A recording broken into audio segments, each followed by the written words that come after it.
we're talking about something that could impact every American without a single shot ever being fired, right? America's critical infrastructure, water, power, fuel, hospitals, transportation, communications. These are the systems that we depend on every single day, yet most of us rarely think about them until they stop working. And so let me ask you a question. If someone wanted to hurt the United States without invading it, where would they strike first? Would they attack a military base? Or would they target the systems that millions of Americans rely on every day? That's exactly what we're discussing right now.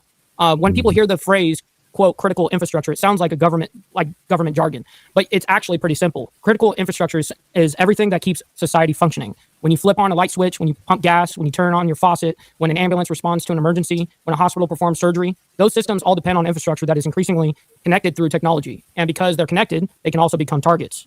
Over the last several weeks, federal agencies have warned about increased cyber activity directed at parts of America's critical infrastructure, particularly water and wastewater systems. Multiple water utilities have reported cyber incidents, and federal agencies have issued joint advisories urging operators to strengthen their cybersecurity.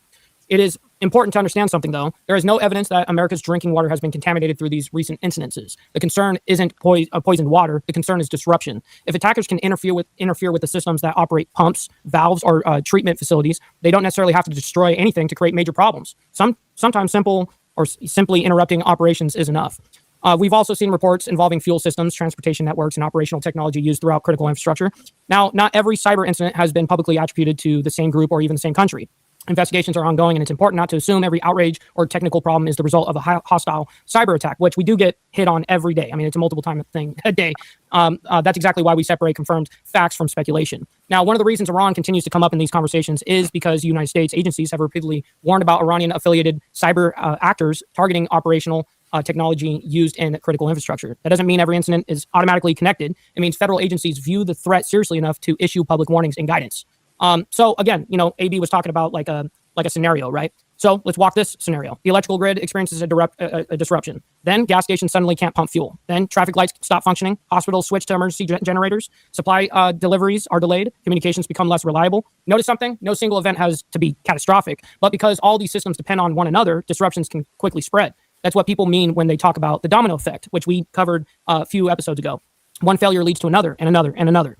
Modern warfare isn't just fought with bombs and missiles anymore. It's also fought with keyboards, with malicious software, with attempts to exploit vulnerabilities inside networks and operational real-world systems. In many ways, cyber warfare has become a whole other battlefield. Now, does that mean Americans should panic? Absolutely not. Most infrastructure operators have backup systems, manual procedures, cybersecurity teams, and federal support, but it does mean this is an area that deserves attention because as our infrastructure becomes more connected, it also becomes more dependent on digital security. So here's a bigger question I wanted to ask everyone tonight to think about. If cyber warfare continues to evolve, which we know that's what technology is doing, should defending America's digital infrastructure become just as important as defending our physical borders? Because in today's world, a keyboard on the other side of the planet may be capable of causing real-world consequences here at home. Now, this is what we talk about right here on the Diamond Effect. Not fear, not sensationalizing a situation, not political narratives, just understanding the bigger picture, right? Because wars today aren't fought with only tanks and aircraft. Sometimes they're fought through networks, infrastructure, and technology that most people never notice until the day it stops working.